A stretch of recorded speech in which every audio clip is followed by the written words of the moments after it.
ایسے کفر کرنے والے ہیں کہ جو حد سے اتنے آگے گزر گئے کہ ان کے بارے میں اللہ نے کہا ختم اللہ علی قلوبہم، اللہ تعالیٰ نے ان کے دلوں کے اوپر مہر لگا دی، ان کے کانوں کے اوپر مہر لگا دی، ان کی آنکھوں کے اوپر پردے ڈال لیے۔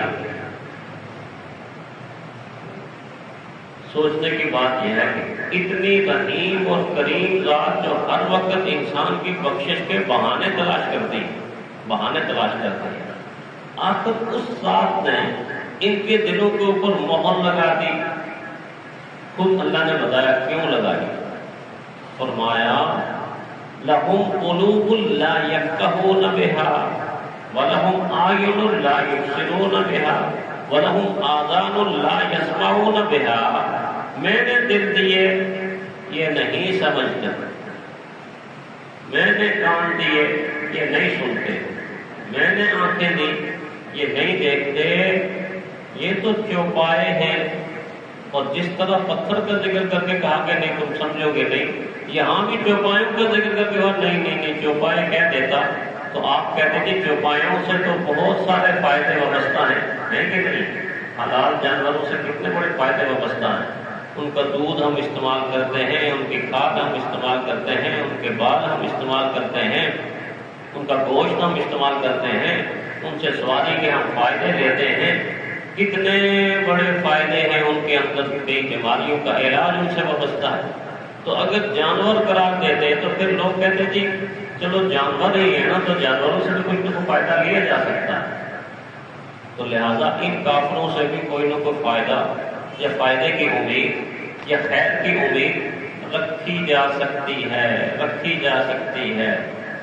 اللہ تعالیٰ نے اس مسئلے کو بھی ختم کر دیا کہ جانور تو میں نے سمجھانے کے لیے بتایا، فرمایا یہ اس سے نچلے درجے پر چلے، بل ہم اضل، اس سے نیچے چلے گئے، اسفل سافلین میں چل گئے، پھر درک اسفل میں چلے گئے، نچلا ترین دوزخ کا طبقہ یہ اس کے اندر چلے گئے ہیں۔ اصل بات یہ ہے کہ یہ پتھر سے اگلے درجے میں، ذلت اور پستی میں جانوروں سے اگلے درجے میں، ان سے نقصان کے سوا، دکھ کے سوا، تکلیف کے سوا، اذیت کے سوا، تباہی کے سوا، بربادی کے سوا، ہلاکت کے سوا، ظلم و ستم کے سوا اور فساد کے سوا اور نافرمانی کے سوا اور سخت دلی اور تنگ دلی اور تنگ نظری کے سوا اور انسانیت کا خون بہانے کے سوا کسی قسم کی کوئی امید باقی نہیں رہتی۔ اگر کوئی امید رکھے گا تو اس سے بڑا بیوقوف، جاہل، نادان، پاگل اور عقل سے آری دنیا میں کوئی نہیں ہو۔ تو یہ جو جملے میں نے استعمال کیے کہ اگر کوئی ان سے امید رکھے گا تو اس سے بڑا بیوقوف، اس سے بڑا جاہل، اس سے بڑا نادان، اس سے بڑا پاگل، عقل سے آری کوئی نہیں ہوگا۔ تو اگر ان جملوں کی جگہ میں اپنے یہ جو ہمارے مقتدا ہیں اور یہ ہمارے جو پیشوا ہیں اور ہمارے اوپر جو کریم بیٹھی ہوئی ہے، ان میں سے ایک ایک کا نام لے لیتا تو آپ آسانی سے نہ سمجھ سکتے ان کے اگر میں نام لے لیتا تو چلو نام میں آپ کا چھوڑتا ہوں، آپ گھر جا کے جب بیٹھیں گے نا تو پھر میری یہ بات دہرا لینا کہ یہ پکے کفر کرنے والے ان سے کوئی خیر کی توقع رکھے، ان سے کوئی اچھائی کی توقع رکھے، ان سے کوئی بہتری کی توقع رکھے اور ان سے کوئی رہبری کی توقع رکھے، وہ عقل سے عاری ہے، بیوقوف ہے، جاہل ہے، یا اس کی جگہ پر اپنا ایک نام لگا دیں گے، یہ فلاں ہے، یہ فلاں ہے، یہ فلاں ہے، یہ جو آپ کو زیادہ پسند ہے، یعنی جس کو سمجھتے ہیں آپ، اس نے ملک کا بھی بیڑا گرک کیا ہوا ہے، امت کا بھی بیڑا گرک کیا ہوا ہے، قوم کا بھی بیڑا گرک کیا ہوا ہے، ساری کی ساری اس دھرتی کا بیڑا گرک کیا، اس کا نام فٹ کر دیں تو آپ کو مکمل تفسیر سمجھ آ جائے گی،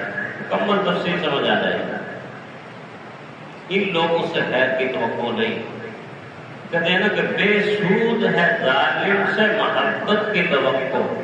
بے سود ہے ظالم سے محبت کی توقع ہے. دوست کبھی آگ میں بھی پھول کھلے، کبھی آگ میں بھی پھول کھلے ہیں. آگ کی تاثیر میں فرق آ نہیں سکتا کبھی.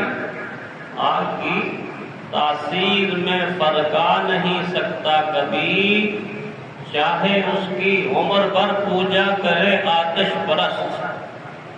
1000 سال کی ان کی بھی آتش پرست کو مل جائے اور ہر لمحہ وہ ہاتھ جوڑ کے آپ کے سامنے کھڑا رہے، تو میرا دیوتا، تو میرا دیوتا، تو میرا معبود، تو میرا خدا، تو میرا سب کچھ، میں تجھ سے محبت کرتا ہوں، میں تجھ سے محبت کرتا ہوں.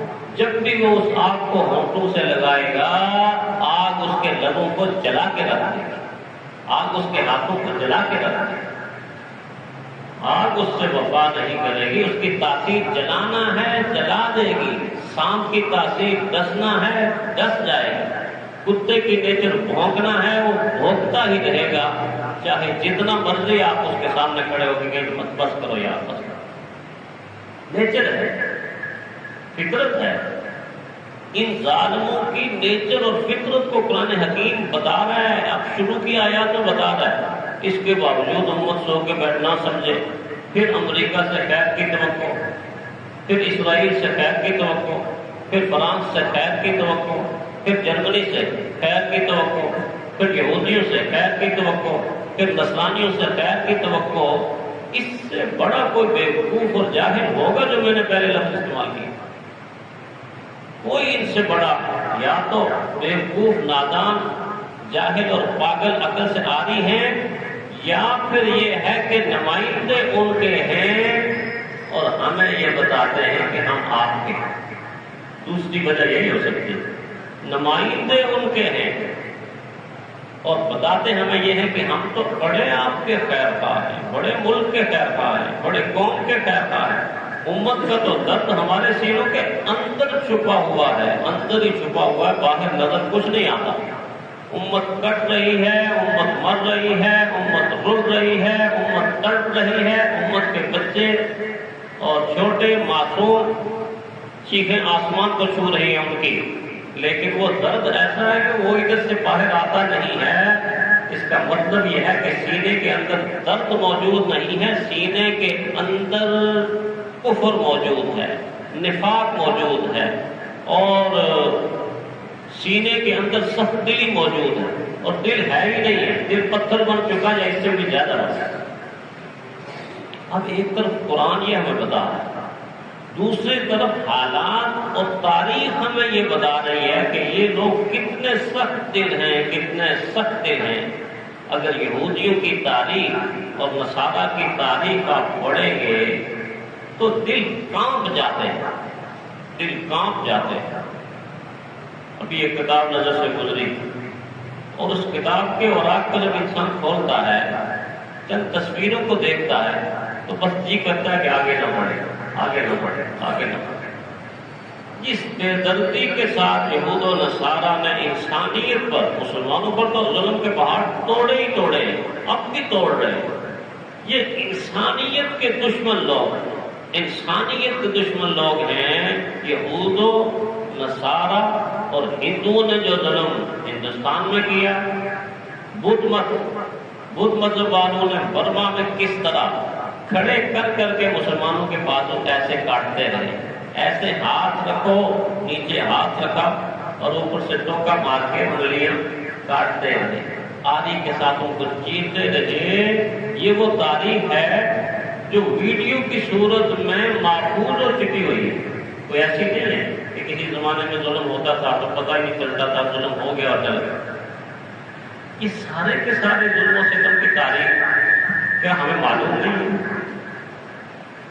اسی لیے اللہ تعالیٰ کی ان الذین کفروا، اس آیت کی تفسیر اصل میں سمجھانا چاہتا ہوں کہ ان کا لفظ لگایا ہے، ان کا لفظ، جی ان یقیناً، یعنی یقیناً یہ ہے کہ یہ لوگ کفر میں اتنے پکے ہیں کہ ان کے کفر میں کوئی شک نہیں ہو سکتا۔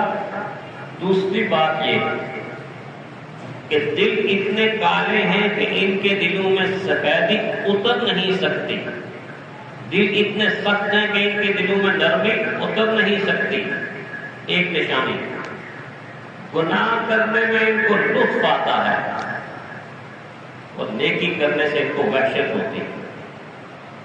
گناہ کرنے سے ان کو لطف آتا ہے، نیکی کرنے سے ان کو وحشت ہوتی ہے۔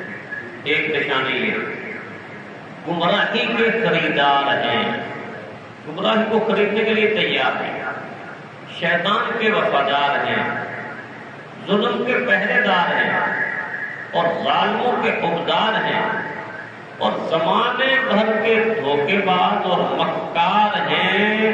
انسانیت کے یہ اصلی دشمن ہیں، آج بھی دشمن ہیں اور یہ اس کے بعد بھی دشمن رہے۔ انسان دشمنی کے لیے کیا کچھ نہیں کرتے۔ آپ تو سوچتے ہوں گے کہ یہ بھی دشمنی کرتے ہیں کہ مسلمانوں پر ظلم کرتے ہیں، مسلمانوں پر ظلم کرتے ہیں، یہ بہت بڑی دشمنی ہے۔ یہ انسانیت کو تباہ و برباد اور ہلاک کرنے کے دن رات بیٹھ کے تھنک ٹینک قائم کر کے منصوبے بناتے ہیں کہ ایسے انسانیت پر ظلم کرنا ہے، ایسے ان کو مٹانا ہے، ایسے ان کو برباد کرنا ہے، ایسے ان کو تکلیف دینی ہے، ایسے سارے کے سارے نیکی کو برائی کے ماحول میں بدلنا ہے۔ آپ کا سوشل میڈیا سارے کا سارا اسی چیز کے اوپر لگا ہوا ہے، اس کا کنٹرول اس کے پاس ہے۔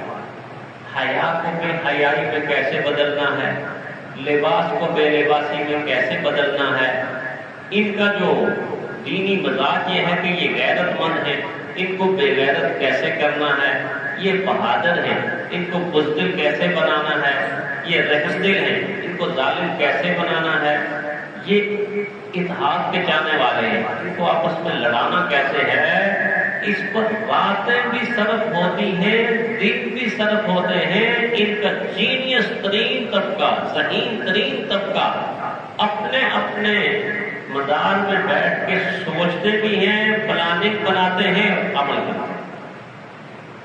ہمارے یہاں نیند ہی نیند ہے، سوئے ہوئے کوئی نہیں سوچ، کوئی نہیں سوچ۔ اب دیکھ لیجیے کہ بے لباسی کو اس دور کے اندر کتنا عام کر دیا گیا۔ مغرب کی تہذیب جو انسانوں کے سامنے آ رہی ہے کہ عورت بھی بے لباس اور مرد بھی بے لباس اکٹھے بیٹھے ہوئے ہیں اور جانوروں کی طرح گپ شپ بھی ہو رہی ہے، اور سارے کے ساتھ یہ گند اور غلاظت پھیلانے کا مقصد کیا ہے؟ مقصد یہ تھا کہ دین اسلام حیا کا علم بردار ہے، حیا کو سرے سے مٹا دو۔ ایسی مٹائی کہ اب نوجوان بچہ جب بلوغت کی آنکھ کھولتا ہے اور سامنے یہ موبائل ہوتا ہے تو ہر چیز اس کے سامنے ہوتی ہے، ہر چیز اس کے سامنے ہوتی ہے۔ یہ ہے ان الذین کفروا، یقیناً جن لوگوں نے کفر کیا ہے۔ بدبختی اور بدقسمتی کا انتہا کیا ہوتی ہے؟ ان کی سوچ الٹ جاتی ہے، سوچ الٹتی۔ جب سوچ انسان کی الٹے تو نفع نقصان نظر آتا ہے، نقصان نفع نظر آتا ہے۔